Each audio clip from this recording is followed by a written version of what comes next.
नमस्कार दोस्तों, स्वागत है मेरे चैनल अर्नव एजुकेशन पॉइंट में। आज हम बात करेंगे जनरल 5 के मोस्ट इंपॉर्टेंट क्वेश्चंस के बारे में। पहला क्वेश्चन है, पानी के अंदर हवा का बुलबुला किस तरह का व्यवहार करता है। पहला ऑप्शन है उत्तल लेंस, दूसरा ऑप्शन है अवतल लेंस, तीसरा ऑप्शन है समतल दर्पण और चौथा ऑप्शन है इनमें से कोई नहीं। इसका आंसर है पानी के अंदर हवा का बुलबुला अवतल लेंस की तरह व्यवहार करता है। नेक्स्ट क्वेश्चन है, निम्न में कौन सा रोग वायरस जनित है। पहला ऑप्शन है टाइफाइड, दूसरा ऑप्शन है टीबी, तीसरा ऑप्शन है सिफिलिस और चौथा ऑप्शन है डेंगू बुखार। तो दोस्तों, ऊपर के जो तीनों रोग हैं वो बैक्टीरिया से होते हैं और जो डेंगू बुखार होता है वो एक वायरस से होता है। नेक्स्ट क्वेश्चन है, आम का खाने योग्य भाग होता है। पहला ऑप्शन है बीज पत्र, दूसरा ऑप्शन है मासल एरिल, तीसरा ऑप्शन है मासल पुष्पासन और चौथा ऑप्शन है मध्य फल भित्ति। तो इसका आंसर है आम का खाने योग्य भाग मासल फल भित्ति होती है और जो मासल एरिल होता है वो लीची का खाने योग्य भाग होता है। इसी तरीके से जो मासल पुष्पासन होता है वो सेब और नाशपाती जैसे फल होते हैं उनका खाने योग्य भाग होता है। नेक्स्ट क्वेश्चन है, किस विटामिन को टोकोफेरोल भी कहा जाता है। पहला ऑप्शन है विटामिन ए, दूसरा ऑप्शन है विटामिन के, तीसरा ऑप्शन है विटामिन सी और चौथा ऑप्शन है विटामिन ई।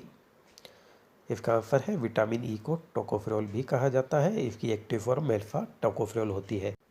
नेक्स्ट क्वेश्चन है, नाभिकीय रिएक्टरों में कौन सा विमंदक की तरह प्रयुक्त होता है। पहला ऑप्शन है ओजोन, दूसरा ऑप्शन है हाइड्रोजन पेरोक्साइड, तीसरा ऑप्शन है भारी जल और चौथा ऑप्शन है उपरोक्त सभी।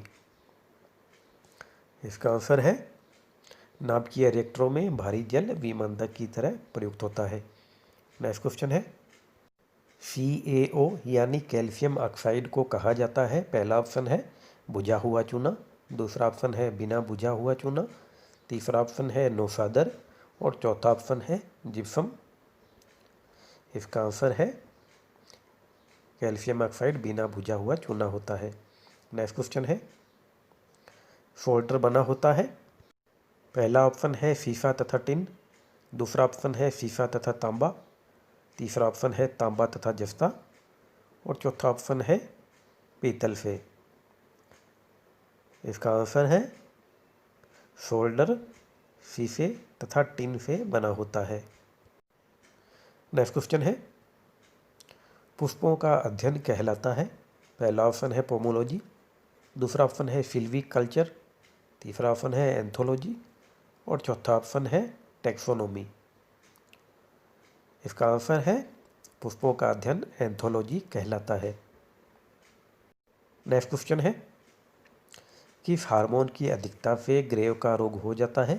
पहला ऑप्शन है इंसुलिन, दूसरा ऑप्शन है थायरोक्सिन, तीसरा ऑप्शन है कार्टिसोल और चौथा ऑप्शन है एड्रीनलिन।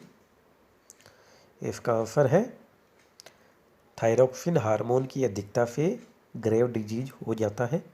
नेक्स्ट क्वेश्चन है, एंटेमोफिली कहा जाता है।